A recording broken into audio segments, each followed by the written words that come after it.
nínú àkójọpọ̀ ìròyìn wa lálẹ́ òní. Gómìnà Adeleke sọ pé gbèsè tí ìjọba tó ń darí bá nílẹ̀ kò ní kó lápá láti rí dájú pé òun yóò ṣe nǹkan rẹ̀ nípínlẹ̀ Ọ̀ṣun. Iléeṣẹ́ ọlọ́pàá lórílẹ̀‐èdè fi dá àwọn ará ìlú lójú láti pèsè ààbò tó gbópọn lákòókò ìdìbò ọdún 2023. Ààrẹ orílẹ̀‐èdè Ghana rọ àwọn aṣáájú ní Áfíríkà láti má yípadà rere dé bá ìgbé ayé àwọn èèyàn wọn.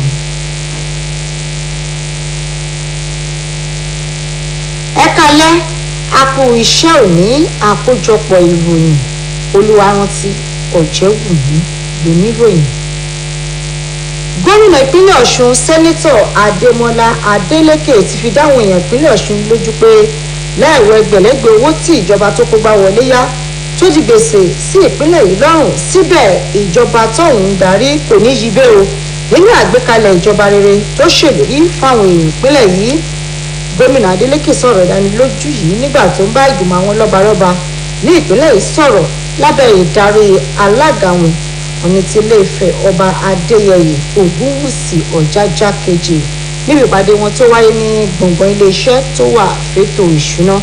Olórí iléeṣẹ́ yìí lọ́fíìsì gómìnà Abdulrahim Adéfilẹ́kùn múròyìn bọ̀ abọ́rẹ̀rẹ́ láti ẹnu Abọ́sẹ̀dé Alóńgẹ́. Gómìnà Adémọ́lá Adélékè lẹ́ni àkọ́kọ́ nínú àwọn tó ti ṣàkóso ìpínlẹ̀ Ọ̀ṣun tí yóò fààyè gba àwọn orí adé nípínlẹ̀ yìí láti mọ ipò tó bá ètò ìṣúná ìpínlẹ̀ yìí nígbà tó gorí àga àkóso. Gbogbo àwọn lọ́balọ́ba ìpínlẹ̀ Ọ̀ṣun ló gbóṣùbà ọ̀kárẹ̀ fún sẹ́nitọ̀ Adémọ́lá Adélékè fún ìgbésẹ̀ tó gbé náà. Bẹ́ẹ̀ ni wọ́n wúre fún pé yóò ṣàṣeyọrí nínú ọ̀rọ̀ rẹ̀ pẹ̀lú àwọn orí adé ìpínlẹ̀ Ọ̀ṣun lábẹ́ ìdarí Ọọ̀ni ti Ifẹ̀ Ọba Adéyẹyè ẹni ìtàn Ògúnwùsì Ọ̀jájá kejì. Gómìnà Adélékè kan sára sáwọn kábíyèsí fátìlẹ́yìn wọn pẹ̀lú àfikún pé ìjọba wọn yóò máa bá wọn fikùn lukùn lóòrèkóòrè.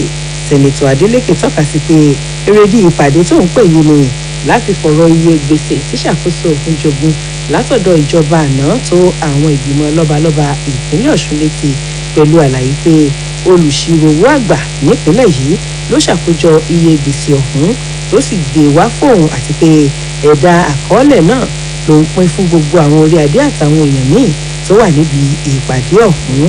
nígbà tí wọ́n kà pé ìfọ́nì pé gbogbo tó bá ń ṣẹlẹ̀ àjọmọ̀sí ìjọba yìí àti aṣíwájú ní àdúrà ẹ̀yọ́ ti attest to it. This is the first time fún ọba ẹ̀ máa ṣẹlẹ̀. ìdílé ìdílé pé sábà ń pèsè wá síwájú ọ̀yìn bàbá mi ẹ máa fi nínú ẹ̀ bá ṣẹlẹ̀ ìjọba tó nínú ẹ̀ ti fi àdúrà sí. Gẹ́gẹ́ bí gómìnà ṣe wí, gbèsè 9 ọ̀tọ̀ọ̀tọ̀ yàtọ̀ sí gbèsè owó oṣù òṣìṣẹ́ àtàjẹmọ́nú àwọn òṣìṣẹ́ fẹ̀yìntì ló ń jogún látọ̀dọ̀ ìjọba tó kó gbá sílé àti pé ìjọba ìpínlẹ̀ Ọ̀ṣun gbọ́dọ̀ san àwọn gbèsè ọ̀hún láàrin oṣù 16 sásìkò yìí sí ọdún 28 míì. Àpapọ̀ iye gbèsè tá à ń wí yìí gẹ́gẹ́ bó ṣe wà lákọọ́lẹ̀ tó lùṣirò owó àgbà nípínlẹ̀ Ọ̀ṣun gbé jáde ló jẹ́ 408 bílíọ̀nù náírà dín díẹ̀ 407.32 bílíọ̀nù náírà. Gómìnà fojú láìfi wo bí ìjọba tó kú gbá sílé ṣètún ya bílíọ̀nù 18.5 dín díẹ̀ náírà 18.04 bílíọ̀nù náírà lẹ́yìn ìdìbò tó wáyé lọ́jọ́ 16 oṣù keje ọdún yìí láì ṣàlàkalẹ̀ bí yóò ṣe san owó ọ̀hún padà nínú àkọọ́lẹ̀ kankan.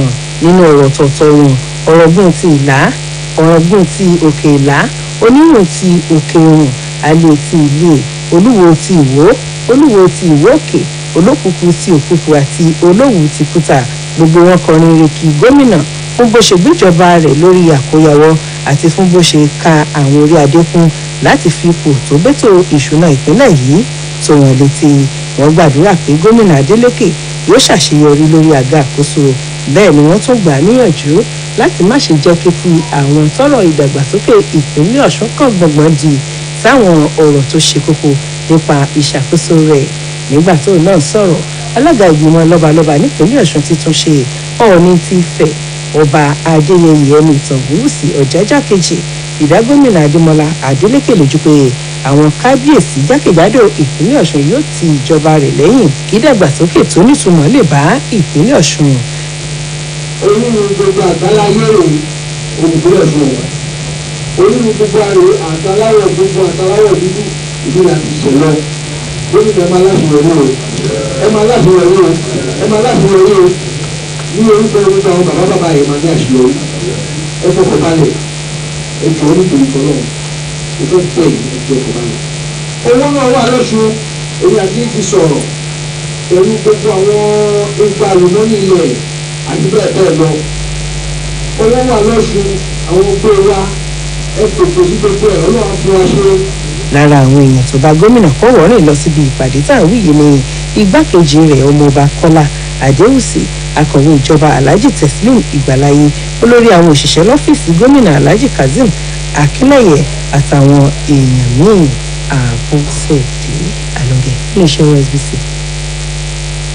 àjọ tó ń ṣígun sáwọn tó ń powó aráàlú ní pọ́npọ́ EFCC ti sọ di mímọ̀ pé ó lé ní bílíọ̀nù lọ́nà ọgbọ̀n náírà tájọ náà ti rí gbà padà nínú bílíọ̀nù lọ́nà mọ́kàndínláàádọ́fà tí wọ́n ní olùṣirò owó àgbà tí wọ́n pàṣẹ pé kó lọ rọ́ọ̀kúnlé Idris Ahmed Nchiko. alága àjọ EFCC ọ̀gbẹ́ni Abdulrasheed Bawá ló ṣàlàyé ọ̀rọ̀ yìí lákòókò tó ń farahàn níbi ìpàdé oníròyìn kan tẹ́ka tó wà fétò ìròyìn ní ilégbèé ààrẹ l'Àbújá gbé kalẹ̀. àwọn ti pé lóṣù díẹ̀ sẹ́yìn lọ́wọ́ àjọ EFCC bá Idris Ahmed pẹ̀lú bí wọ́n ṣe fẹ̀sùn ìwà àjẹbánu kàn án. lẹ́yìn ọjọ́ mẹ́ta tí wọ́n mú ní mínísítà fétò ìṣúná àtàtò ìlú arábìnrin Zainab Ahmed pàṣẹ pé kó yẹ̀bá kúrò nípò láti lọ jẹ́jọ́ ẹ̀sùn tí wọ́n fi kàn náà. bákan náà ní ọkùn ìjọkan àṣírí ló tún tú sí àjọ náà lọ́wọ́ lórí owó tí ó fẹ́ nìkan. ààrẹ Muhammadu Buhari torílẹ̀-èdè yìí wà lára àwọn adarí orílẹ̀-èdè ní Áfíríkà tí wọ́n péjú síbi àpérò tí ààrẹ ilẹ̀ Amẹ́ríkà Joe Biden ti rọ àwọn orílẹ̀-èdè ní Áfíríkà pé kí wọ́n rí ètò ìdìbò ọdún tó ń bọ̀ láti rí dájú pé ó pagere. ìwọ́n fi ni pé púpọ̀ àwọn orílẹ̀-èdè ní Áfíríkà ló péjú sí Washington nílẹ̀ Amẹ́ríkà tí ìpàdé ọ̀hún ti wáyé. ààrẹ Biden àtàwọn alábàáṣiṣẹ́pọ̀ rẹ̀ ṣèpàdé ọ̀tọ̀ọ̀tọ̀ pẹ̀lú àwọn adarí mẹ́fà. lára àwọn adarí ọ̀hún ni a ti rí ààrẹ Félix Tshisekedi torílẹ̀-èdè Congo tó ti wà lọ́fíìsì látọdún 2019.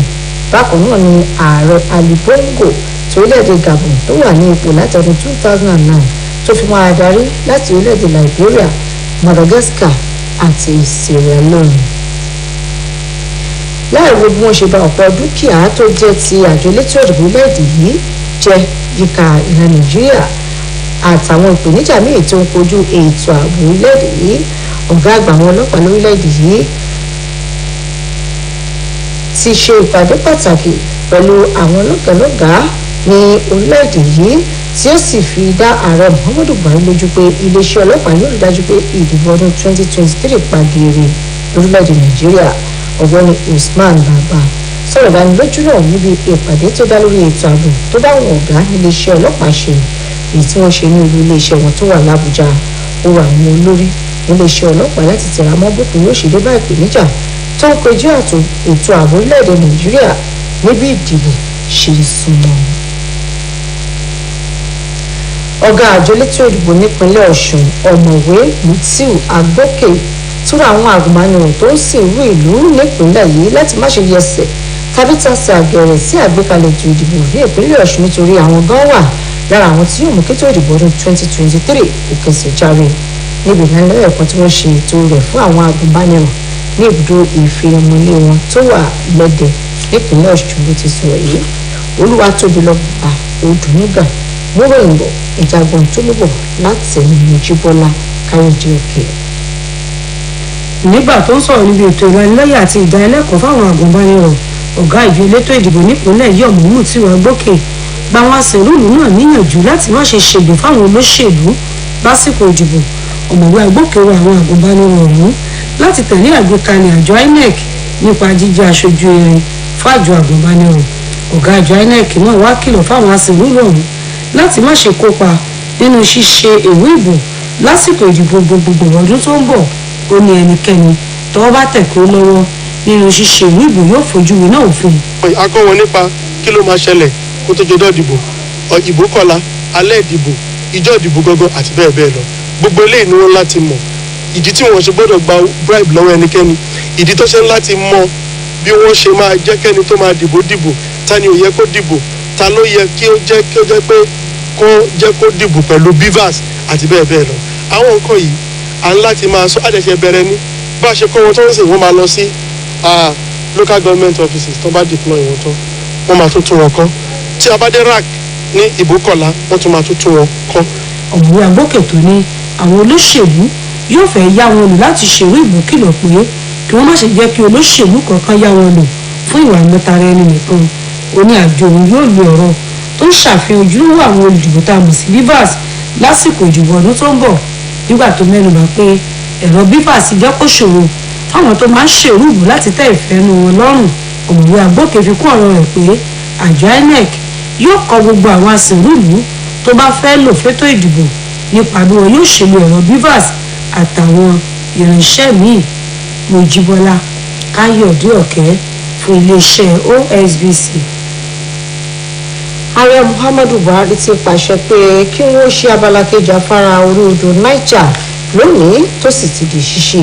ààrẹ Buhari pàṣẹ náà lákòókò tó ń darí ayẹyẹ ṣíṣe afárá ọ̀hún káwọn èèyàn orílẹ̀-èdè lè láǹfààní láti rí ojú ọ̀nà náà gbà lákòókò ọdún ó rọ àwọn tó ń gba ojú ọ̀nà yìí pé kí wọ́n ó tẹ̀ jẹ́jẹ́ kí wọ́n sì máa ṣọ́ra ṣe.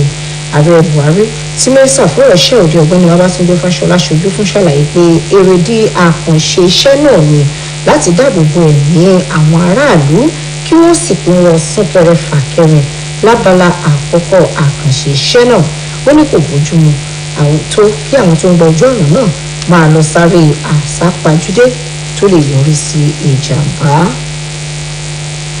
akọ̀wé àgbà fàjọ tó ń mójútó ìdánwò àṣewọlé sáwọn ilé ẹ̀kọ́ gíga tó wà lórílẹ̀‐èdè JAMB ọ̀jọ̀gbọ́n Isaac Olóyèdè ti ní àjọ náà kò torí àti pawó sápò ìjọba ní gbogbo ọ̀nà wíwá alọ́nilọ́wọ́gbà sáwọn aráàlú.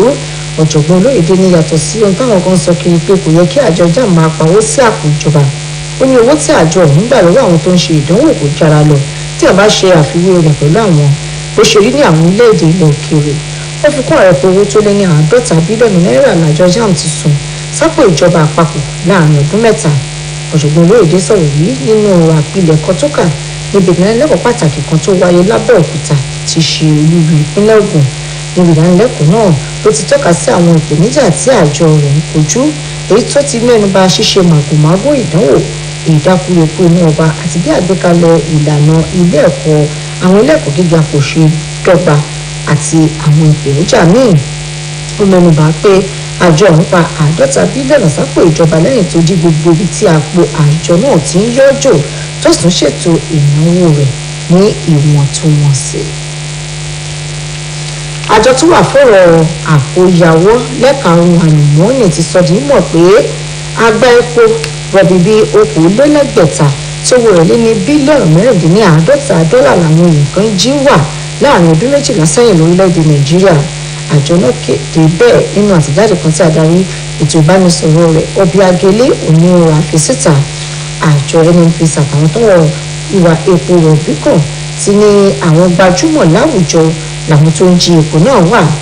àjọ nẹ́tì ní òun yóò gbárùkù ti ìpinnu ìjọba àpapọ̀ láti tanáwádìí àwọn tó ń jí epo wà lórílẹ̀‐èdè yìí pẹ̀lú àfikún pé ìṣẹ̀lẹ̀ náà ṣàkóbá fẹ́tọ̀ ọrọ̀ ajé orílẹ̀‐èdè yìí. àjọ ìgbìmọ̀ jẹ́ tó bá wọn lọ́kàn jẹ́ pé àkókò torílẹ̀‐èdè Nàìjíríà wá ronú ròyẹ̀ fún ilé owó epo rọ̀bì fún àmúlò ètò ọrọ̀ ajé rẹ̀ làwọn èèyàn yìí wá lọ̀dí àkókò máa ọmọ ilẹ̀ òkèèrè láti máa jí epo rọ̀bì wà lórílẹ̀‐èdè yìí. ní báyìí ẹja àtàkóso sí abala ìròyìn eré ìdárayá fúntàlẹ́ òní.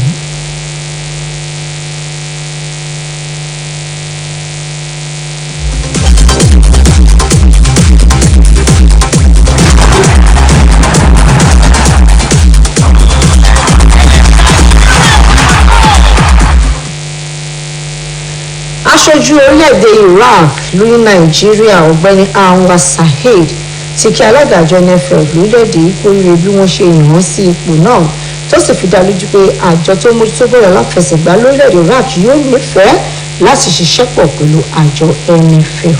Ọmọ́táyọ̀ Adébọ́dún tẹ̀ka ìròyìn tẹ̀ka eré ìdárayá iléeṣẹ́ yìí tàn mọ́lẹ̀ sáwọn ohun tó ṣẹlẹ̀ lábala eré ìdárayá àwọn rèé.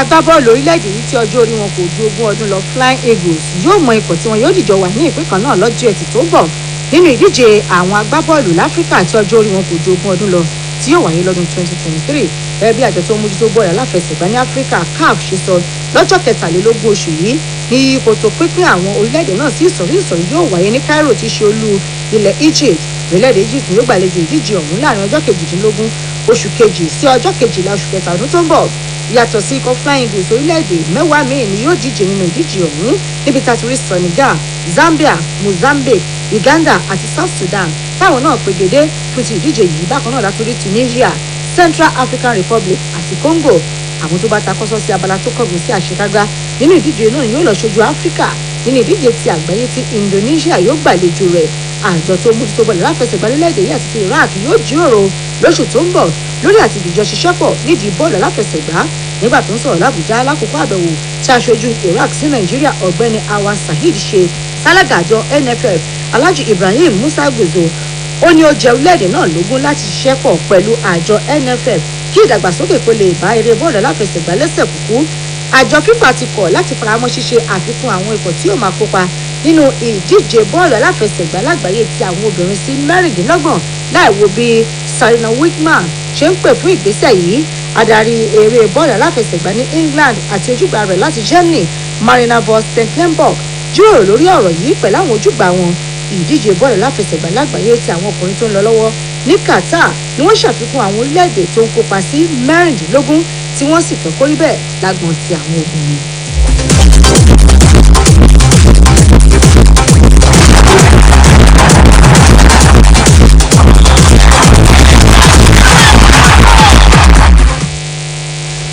nílẹ̀ òkèèrè ààrẹ orílẹ̀-èdè Ghana Nana Akufo-Addo sọ̀rọ̀ àwọn aṣáájú ní Áfíríkà pé kí wọ́n pèsè ẹ̀kọ́ tó yè kooro àti àwọn amáyédẹrùn fún àǹfààní àwọn èèyàn wọn kí wọ́n sì ṣètò ọrọ̀ ajé tó gbòdẹ̀mùkẹ́ fún wọn. Africans Abdulhakeem tọ̀mọ́lẹ̀ sáwọn ohun tó ṣẹlẹ̀ nílẹ̀ òkèèrè ẹ̀gbọ́n ohun tó ń bọ̀ látẹnu Mojúbọ́lá Káyọ̀dé ọ̀kẹ́. Akufo-Addo ti rọ àwọn adarí ilẹ̀ Áfíríkà láti jígìrì sí ojúṣe wọn pẹ̀lú àlàyé pé àkókò ti tó fún wọn láti mọ ẹ̀tọ́ wọn. Ààrẹ Akufo-Addo ṣàlàyé yìí ní Washington DC níbi ìṣíde ìpàdé àpérò láàrin ilẹ̀ Amẹ́ríkà àtàwọn adarí nílẹ̀ Áfíríkà. Akufo-Addo ní òtítọ́ àkókò fáwọn adarí nílẹ̀ Áfíríkà láti dẹ́kun bíbẹ̀bẹ̀ fún ẹ̀yáwó lọ́wọ́ àwọn orílẹ̀-èdè tó ti gòkè àgbà lágbàáyé. Ó ní táwọn orílẹ̀-èdè nílẹ̀ Áfíríkà bá ṣe ohun tó tọ́ wọn kò ní máa ṣe kúbẹ́kúbẹ́ sábẹ́ akẹgbẹ́ wọn kankan. Ó ṣèkìlọ̀ pé àwọn adarí nílẹ̀ Áfíríkà gbọ́dọ̀ mọ̀ pé ojúṣe àwọn ni láti ṣe ohun tí yóò jẹ́ kí ọkàn àwọn èèyàn máa fà sí ẹkùn yìí nípasẹ̀ ìpèsè ẹ̀kọ́ tó yè kooro àtàwọn àgbékalẹ̀ tí yóò jẹ́ kétò ọrọ̀ ajé ẹkùn yìí bá ìgbà mu. Nínú ọ̀rọ̀ rẹ̀ níbi ìṣíde ètò ọ̀hún lákọ̀wé ìjọba ilẹ̀ Amẹ́ríkà Anthony John Blinken ti tẹnumọ́ pàtàkì àwọn orílẹ̀-èdè ilẹ̀ òkèèrè sáwọn ìṣẹ̀lẹ̀ àtẹ̀yìnwá ohun tó ń ṣẹlẹ̀ lọ́wọ́lọ́wọ́ báyìí àtọjọ́ iwájú ilẹ̀ Áfíríkà tó fi mọ́ ilẹ̀ Amẹ́ríkà. Òdùkún ọ̀rọ̀ rẹ̀ pé lárun tó jẹ́ ilẹ̀ Amẹ́ríkà lógún ni báwọn ọ̀dọ́ yóò ṣe máa lo ẹ̀bùn tí Elédùà fi jíǹkí wọn fáǹfààní àwọn èèyàn orílẹ̀-èdè àtẹkùnkó wa wọn. Àwọn aláṣẹ orílẹ̀-èdè India ti ní ó kéré tán èèyàn 21 ló dèrò ọ̀run nígbà tọ́pọ̀ dèrò ilé ìwòsàn nípínlẹ̀ Bihar lẹ́yìn tí wọ́n mu ọtí líle. Àrígbọ́ pé abúlé méjì lápá ìlà oòrùn ìpínlẹ̀ náà ní ìṣẹ̀lẹ̀ àgbọ̀dìrímù yìí ti ṣẹ̀. Àwọn abúlé ọ̀hún làwọn aláṣẹ ti fòfin de ọtí líle lọ́dún 2016 lẹ́yìn tí kò àwọn obìnrin ṣèwọ́de tako owó máfẹ̀wọ́ mi kù tó wọlé fún wọn nípasẹ̀ òmìmù. Ìgbésẹ̀ náà ló jẹ́ kọ́tí líle di ohun tí wọ́n ń tà lọ́jà gbìnlẹ̀ tó mú kẹ́mi ọ̀gọ̀ọ̀rọ̀ yẹn máa bọ́ nípasẹ̀ ọtí líle lọ́dọọdún. Àrígbọ́ pé àwọn tó mu ọtí líle ọ̀hún bì kọ́rọ̀ tó bọ́ owó orí ọ̀pọ̀ ló gbẹ̀mí mì kí wọ́n tó délé ìwòsàn nígbà táwọn kan kú lásìkò tí wọ́n ń gba ìtọ́jú tó mú káwọn tó pàdánù ẹ̀mí di 21 bí ó tilẹ̀ jẹ́ pé wọ́n ló ṣeé ṣe káwọn tó dèrò ọ̀run tó pọ̀ sí i. Àwọn nọ́ọ̀sì nílẹ̀ Gẹ̀ẹ́sì ti ṣètò ìyanṣẹ́lódì ọlọ́jọ́ kan láti béèrè fún gbówó oṣù wọn yóò ṣègbè pẹ́ẹ́lí sí i tíṣẹ́ yóò tún rọ̀ wọ́n lọ́rùn ọ̀kùnrọ̀kù bí 1,100 àwọn nọ́ọ̀sì ti the College of Nursing ní England, Wales àti Northern Ireland ni wọ́n wo ṣánìràn láti béèrè fún ohun tí wọ́n fẹ́. ìyanṣẹ́lódì náà ni àkọ́kọ́ ọrú rẹ̀ nínú ìtàn láti ohun tó lé lọ́gọ́rùn-ún ọdún sẹ́yìn. lọ́wọ́lọ́wọ́ báyìí nǹkan gbówó lórí nílẹ̀ Gẹ̀ẹ́sì. àwọn adarí ẹgbẹ́ òṣìṣẹ́ àtàwọn òṣèlú ìlera ti ṣàlàyé pé iṣẹ́ wo àwọn nọ́ọ̀sì lọ́rùn nítorí pé àwọn òṣìṣẹ́ kò tó. Mojíbọ́lá Káyọ̀dé Ọ̀kẹ́ fún iléeṣẹ́ OSBC. ká tó káàdì àkójọpọ̀ ìròyìn talẹ́ òní nílẹ̀ ẹ̀gbọ́n kókó ta mẹ́nu bà lẹ́ẹ̀kan sí i. gómìnà ìpínlẹ̀ Ọ̀ṣun sẹ́nitọ̀ Adémọ́lá Adélékè ti fi dáhùn ìpínlẹ̀ yìí lójú pé láì wọ gbẹ̀lẹ́gbẹ̀ owó tí ìjọba tó kó gbà wọlé yá tó ti gbèsè sí ìpínlẹ̀ yìí lọ́rùn síbẹ̀ ìjọba tó ń darí kò ní yẹsẹ̀ kúrò nínú àgbékalẹ̀ ìjọba rere tó ṣèlérí fáwọn ìpínlẹ̀ Ọ̀ṣun. gómìnà Adélékè sọ̀rọ̀ ìdánilójú yìí nígbà tó ń bá àwọn lọ́balọ́ba nípìnlẹ̀ yìí sọ̀rọ̀ lábẹ́darí alága ìgbìmọ̀ àwọn orí adé náà Ọọ̀ni ti Ilé-Ifẹ̀ ọba Adéyẹyè Ògúnwùsì Ọ̀jájá kejì. ọ̀gá àgbà àwọn ọlọ́pàá lórílẹ̀‐èdè yìí ọ̀gbẹ́ni Usman Alkali Baba ti fi dá ààrẹ Muhammadu Buhari àtàwọn orílẹ̀‐èdè yìí lójú pé iléeṣẹ́ ọlọ́pàá yóò rí dájú pé ìdìbò ọdún 2023 pagere lórílẹ̀‐èdè yìí nípasẹ̀ pípèsè ààbò tó péye. ọ̀gá àwọn ọlọ́pàá yányán lórílẹ̀‐èdè yìí sọ̀rọ̀ ìdánilójú náà níbi ìpàdé tó dá lórí ètò ààbò tó bá àwọn olórí iléeṣẹ́ ọlọ́pàá lórílẹ̀‐èdè yìí ṣe tí ìpàdé náà wáyé nínú iléeṣẹ́ wọn tó wà l'Àbújá. láti ilẹ̀ òkèèrè láti mú wá fún pé ààrẹ orílẹ̀‐èdè Ghana Nana Akufo-Addo tí wà àwọn aṣáájú ní Áfíríkà pé kí wọ́n pèsè ètò ẹ̀kọ́ tó yè kooro ohun amáyédẹrùn àti ìgbé ayé tó rọrùn fáwọn èèyàn wọn kí wọ́n sì ṣètò ọrọ̀ ajé tó gbẹdẹmukẹ́. kọ́míṣù báyìí lọ lórí àkójọpọ̀ ìròyìn talẹ́ òní. Mojíbọ́lá Káyọ̀dé Ọ̀kẹ́ ló lóòtú ìròyìn ẹ̀ darapọ̀ mọ́ wa dédé aago 12 kọjá ìṣẹ́jú 15 lọ́sàn-án ọ̀la nígbà táti máa mú tuntun wá fún yín lórí àwọn ìròyìn wa títí dọ̀là ká sùn láyọ̀ ká jí láyọ̀ ó dàrọ̀.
oníṣòwò ńláńlá ẹjọ́ tí kí channel wo lè jọjà níta yẹ sọ fún wọn. OSBC ló ké balẹ̀ títí channel 32 ìlú lè jẹ́ lọ́nà sọ.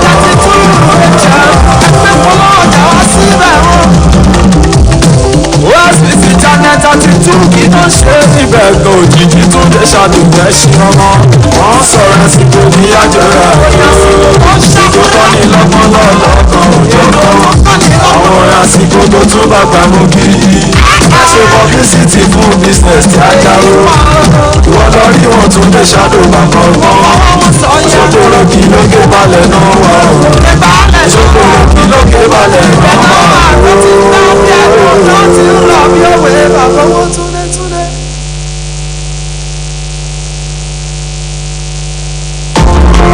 My son Aiden was a great actor like me. He did great. A couple of years ago was when his acting began. Bow down to my flaming sword. Think you can play? Yes. Yeah. I take him to auditions and give him his our family favorite. With the right support, my boy is going to be a great actor. You got the role! Give your kids Twisco to support their big dream. Twisco, power your dream. My name is Femi Adebayo. This holiday season, StarTimes is taking us to a better level.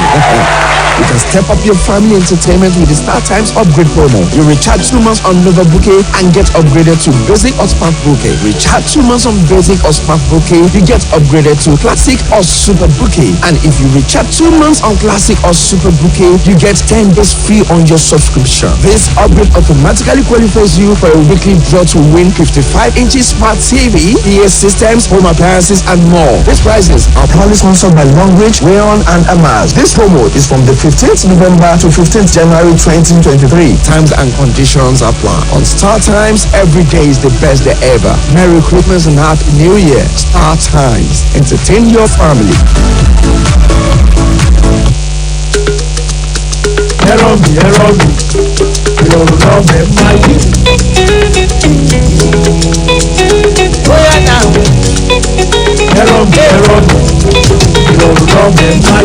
Ẹbí mi kọ́ gbọ́mọ lówó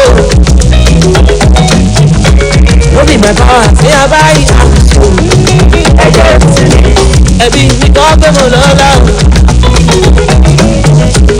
Olúwa ló fún mi lọ́mọ òwà ẹ̀jẹ̀ àyè bá dé mẹ́sì ọ̀rọ̀ lẹ́kì ló dé òkè àná kẹjọ náà ẹ̀mọ́ bàbá náà níwájú ẹlẹ́dọ̀ bàbá náà dé mẹ́sì lẹ́kì ló dé òkè àná kẹjọ náà ẹ̀mọ́ bàbá náà níwájú ẹlẹ́dọ̀ ó nànànànà ó dájú ayé náà ó ẹ ò lè rí mímú ẹ̀yin kọ́ lọ́dọ̀ọ́rùn mi ẹ̀jẹ̀ ìṣègbè òbíà.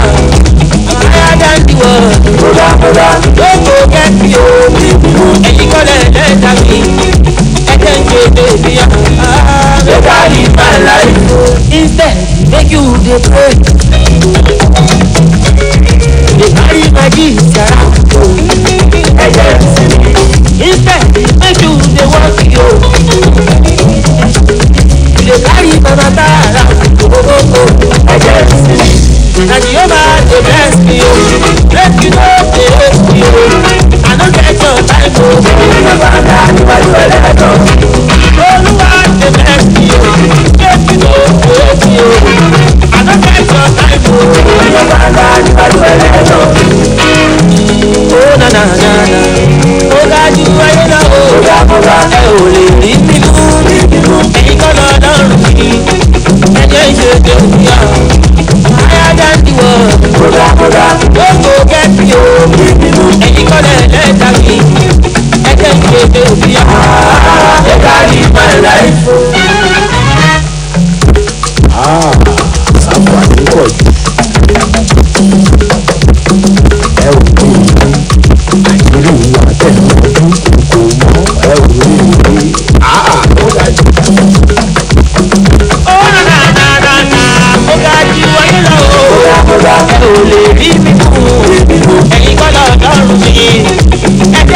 My blessing dey bless you, oh.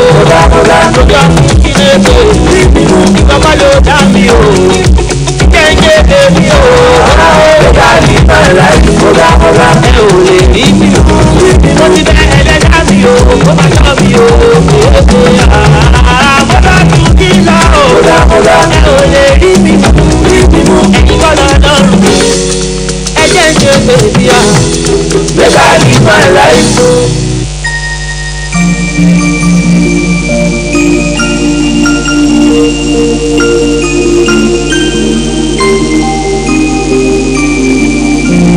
Christmas tree, oh Christmas tree, your branches bring me guidance.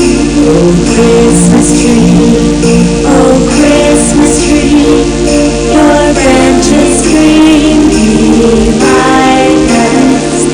They're green when summer days are bright.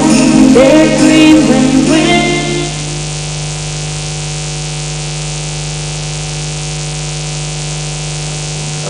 Niger Bridge opens to commuters. Plus, new Naira notes. Correspondent looks at availability.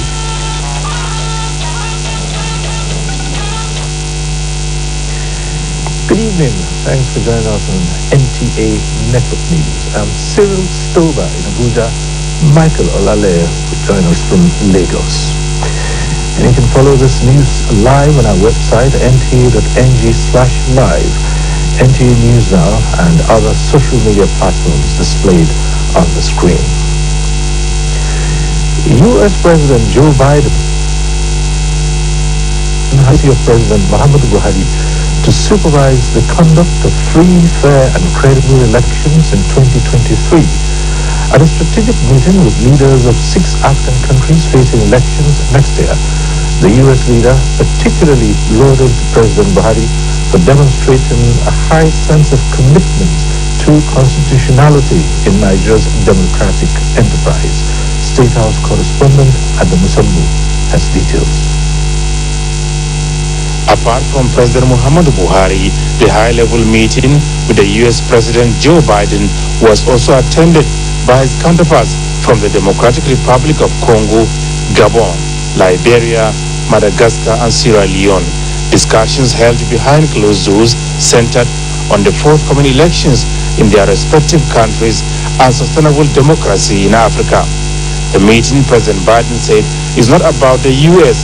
raising the alarm bell or claiming to be having concerns and solutions, rather to encourage them towards ensuring that balloting is free and fair in their countries.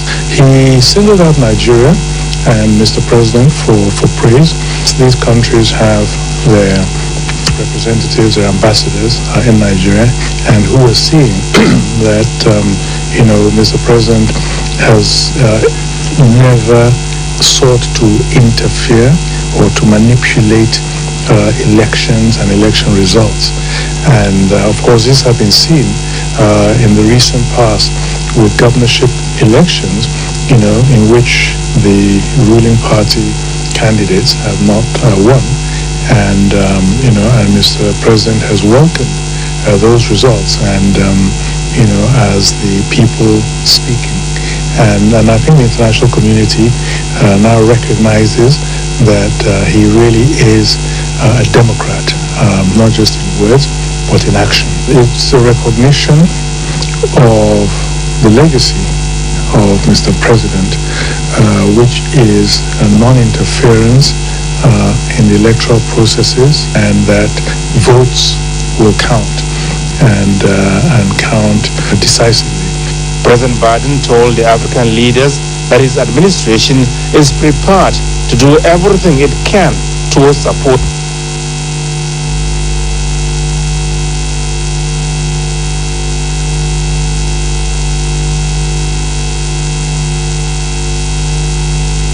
for democracy to flourish. Things like education, health, and all those quality of life issues that contributes to a society being prosperous and therefore able to make the democracy thrive, and job creation, and just the economic support and other aspects, and so he feels that in those areas where the U.S. can support, that they certainly would do so. During the engagement, President Buhari restated his commitment to not only credible elections in Nigeria, but also a smooth transition to the next administration as a matter of obligation. He commended the United States for continuously supporting Nigeria's democratic enterprise, which he said will not be taken for granted. From Washington, D.C., Adamu Sambu, NTA News. Meanwhile, President Joe Biden of the United States says improving Africa's infrastructure is central to his administration's vision of building a stronger global economy that can better withstand the kind of shocks witnessed in the past few years. Consequently, the president announced a $350 billion investment package for what he called digital transformation with Africa initiative aimed at ensuring that people across the continent participate actively in digital economy. This was while addressing the U.S. Africa Business Forum as part of the ongoing Leaders Summit in Washington, D.C., from where Adamu Sambu again reports. My administration's engagement with Africa and the priority we place on these relationships began on day one. Because when Africa succeeds, the United States succeeds. Quite frankly, the whole world succeeds as well. The U.S.-Africa Business Forum, attended by President Muhammadu Buhari and dozens of other heads of state and government, has as its theme, partnering for a prosperous and resilient future. It is aimed at advancing two-way trade and investment partnerships that bolster Africa's role in the global economy, scale innovation and entrepreneurship, as well as drive advancements in critical economic sectors. Together, we want to build a future of opportunity where no one is left behind. Today, I'm announcing that the U.S. International Development Finance Corporation is investing nearly $370 million in new projects. $100 million to increase the reliable, clean energy for millions of people in sub-Saharan Africa. $20 million to provide financing for fertilizer to help smallholder farmers, particularly women farmers, increase the yields of their crops. $10 million to support small and medium-sized enterprises that help bring clean drinking water to communities all across the continent. Africa's economic transition.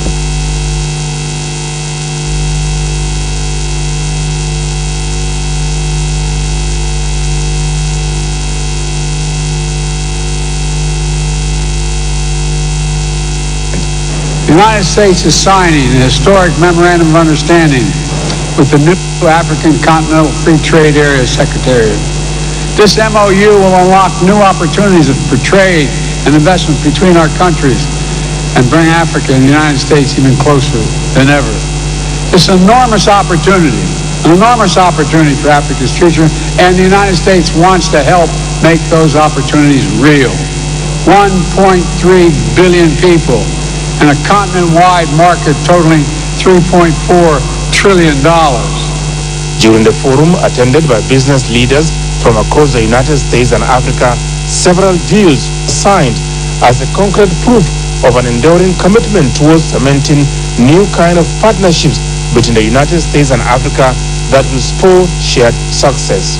I think the U.S.'s focus has been on moving the relationship with the continent from one of aid to one of trade, and then moving from trade to investment. And today they announced a $300 billion commitment via the IDC, which has been restructured, and now they want to make equity investments across the world with a big focus on Africa because of the opportunities.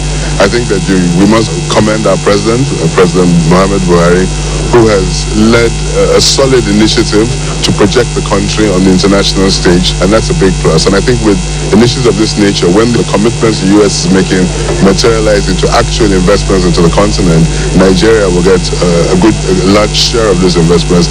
Afrexim today signed a $500 million commitment. African Finance Corporation, which is also Nigeria-based, also signed a $500 million commitment. So at least when it's not just a talk show, people are walking away from here with bankable documents in their hands, and we're all looking forward to the deployment of these funds. The U.S.-Africa Leaders Summit continues. From Washington, D.C., Adamu Sambu, NTA News. And for news back in Nigeria, it was relief and excitement as commuters rode through the second Niger Bridge for the first time, following its temporary opening by the federal government. Uchenna Nwekuru reports. It was usually a hectic experience crossing to Onitsha from the western part of Nigeria.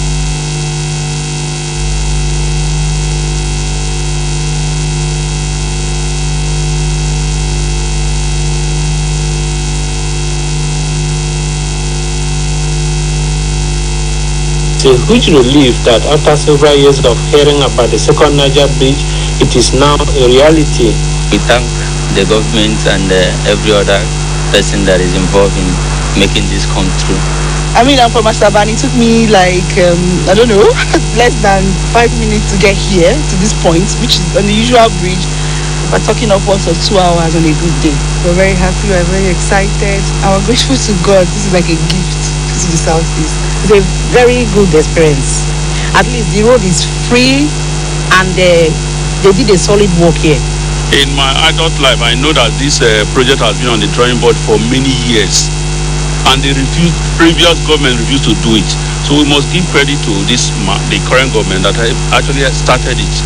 The federal government opened for traffic the second Niger Bridge for 30 days, beginning from 15th of December to alleviate the sufferings of motorists who are usually trapped in traffic gridlock on the existing bridge. We have not started collecting those notices to collect money from you to use this bridge until later when we finish in the new year. So this period, free. For Akubeze and other motorists riding through the bridge makes driving much more easier and enjoyable in Onitsha. Uche Nawekoyo, NTA News.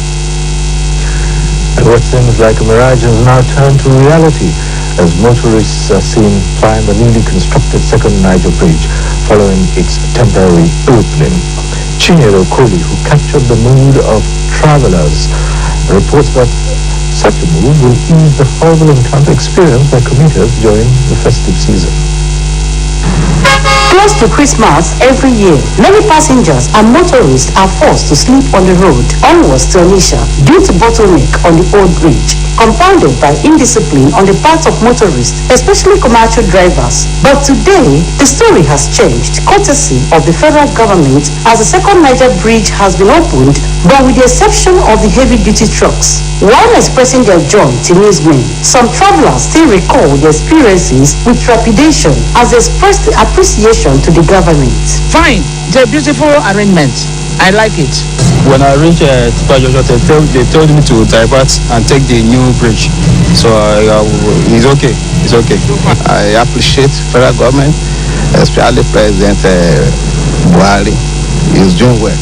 At least this one will ease the stress of the travelers for this fiesta period. From what we have been passing a few years ago, this place has been a very rough area.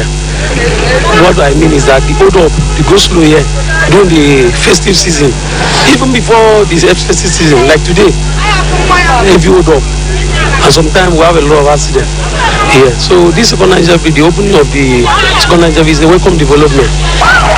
The second Niger Bridge is going to help us, especially the congestion of this first Niger Bridge. The Minister of Works and Housing, Babatunde Raji Fashola, on Wednesday, 14th December, inspected the second Niger Bridge in Asaba. Chinyere Okoli, NTA News. Some politics now. The APC governorship candidate in Adamawa State, Senator Aishatu Ahiru Ahmed Binani, says she will add value to the lives of the people in Adamawa State through result-oriented projects and programs. She stated this at the flag-off of the construction of township roads in Gombe local government area of the state.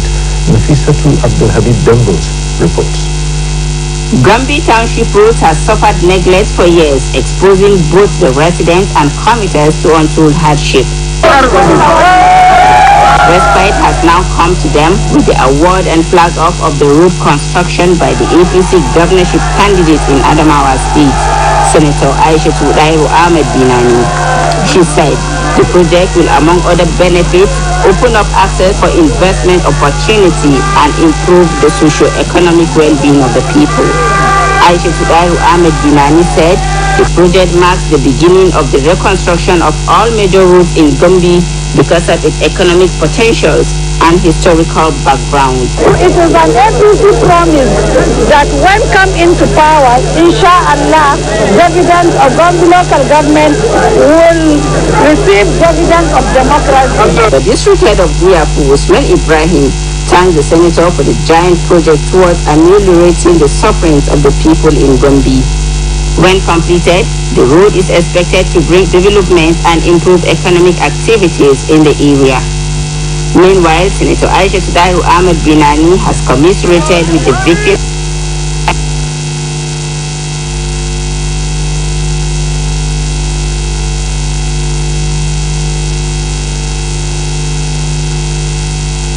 Nafisatu Abdulhamid Dembos, NTA News.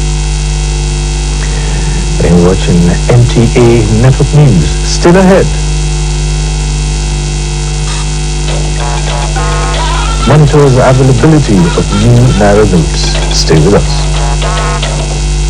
The Independent National Electoral Commission (INEC), in collaboration with the National Broadcast Commission (NBC), Economic and Financial Crimes Commission (EFCC), Independent Corrupt Practices and Other Related Offences Commission (ICPC), Advertising Regulatory Council of Nigeria (ACON), and the Nigerian Police Force is hosting a stakeholders summit on political campaign financing and vote buying as we approach the 2023 general elections. Those invited to attend are the chairman of all political parties, candidates in the 2023 general elections, chief executive officers of broadcast stations, and the press. The summit is scheduled to hold on Monday, 19th December 2022. Venue, NAV Conference Center, Ahmadu Bello Way, Jabi, Abuja. Time, 10 a.m. prompt. Speakers at the summit are Chairman, INEC, DG, NBC, Executive Chairman, EFCC, Chairman, ICPC, DG, ACON, and the Inspector General of Police. Balade Shehu Ilela, Director General, National Broadcasting Commission, announcer. Introducing an all-time mega offer. Get over 50% discount in the Airtel Home Broadband mega offer. Buy a router for just 10,000 Naira and get up to 240 gigabyte or a Wi-Fi for 5,000 Naira and get up to 125 gigabyte bonus data. More data, more you. Reliable home broadband by Airtel, the smartphone network. The Independent National Electoral Commission (INEC) has fixed Monday, 12th December 2022 to Sunday, 22nd January 2023 as the dates for the collection of PVCs nationwide from 9 a.m. to 3 p.m. daily, including Saturdays and Sundays. All registrants who are yet to collect their PVCs or requested for transfer of registration, as well as those who applied for replacement of lost or damaged PVCs, can then visit INEC tend to vote to collect their PVCs. Collection of PVCs will be further extended to ward level for those who are unable to collect theirs at local government offices from Friday 6th to Sunday 15th January 2023.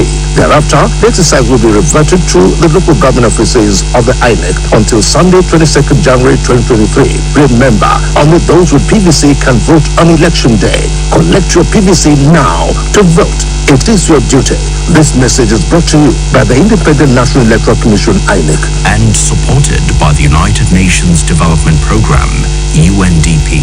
Give me a Risco tomato instead. I will give you imported tomato. Be like saying that people like you, the wicked our country people. You see this Risco, rich people or natural, then take correct natural ingredients, make them. If not made in Nigeria, like a Risco, get many benefits. It help grow our economy. And drop plenty of apple. And when you put them inside mouth, it's sweet and it dig the one for bottom. So, buy made in Nigeria. Buy a Risco product.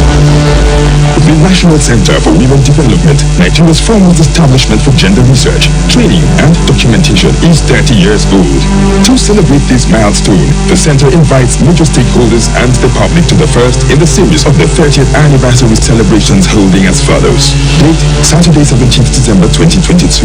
Venue, the Auditorium, National Center for Women Development, Central Area, opposite CBN, Abuja. Time, 10 a.m. prompt. Chief host, Honorable Minister of Women Affairs, Dame Pauline Talon. Convener, Director General, NCWD, Dr. Asabi Bilita Bashir. Planning Committee, Announcer. My people, my name is Emeka, Meku's Karma. Let me get all this people. I don't learn my lesson. Somebody come buy motor for my hand, carry big money, come give me. Now when we get bust, and my eye open, I know it's that 419 be. Now when EFCC bam, and they come back me too. Now he make me the warn you, all of them when they do business like me, when they carry big money, well I go sometimes I go carry transfer, carry bring back. Look when I shine in my eye because the special control unit and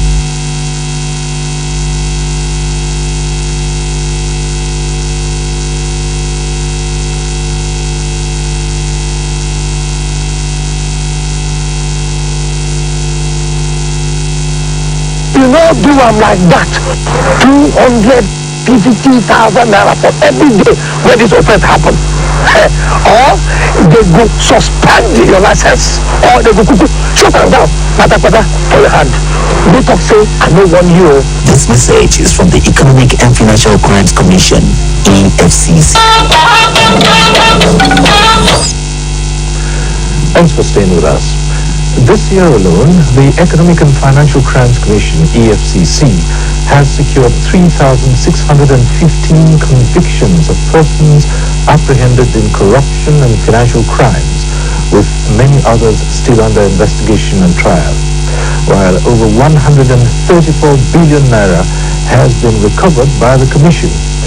This was made known by the chairman of the Commission, Abdulrashid Bawa, when he featured at the 62nd session of the State House press briefing. Correspondent Jide Unifade reports. The president in May this year assented to 3 key anti-corruption laws, and these are the Proceeds of Crime Recovery and Management Act, the Anti-Terrorism Act, and the Money Laundering Prevention and Prohibition Act. EFCC Chairman Abdulrashid Bawa says with the laws, Nigeria is not only setting the pace for itself in terms of improved anti-corruption drive, the country is also leading in the drive across the sub-region, Africa, and beyond. One of the key things that the Proceeds of Crime Act have given is the powers of non-conviction based for future. Very important. And from that time to now, I can tell you that we have recovered close to about 50 houses in Abuja alone. He says the establishment of the Special Control Unit against money laundering domiciled in the Commission is a game changer, as it is necessary to prevent and deter people in corrupt activities by blocking avenues that are being used to launder proceeds of crime. Proceeds of Crime Act, as well as other relevant laws of public procurement, are very soon, before the end of the year, we are going to publish, auctioning of real estate, across 15 locations. And from the list that was given to me now, which is still being, worked on, we are going to dispose over 160 flats, apartments, across these 15 locations in our country. It would be recalled that the Vice President launched the Zero Tolerance and Integrity Manor recently, and the chairman says the whole idea is a way of engaging the youth to imbibe the culture of integrity and stressing the need for robust public engagement. And we have to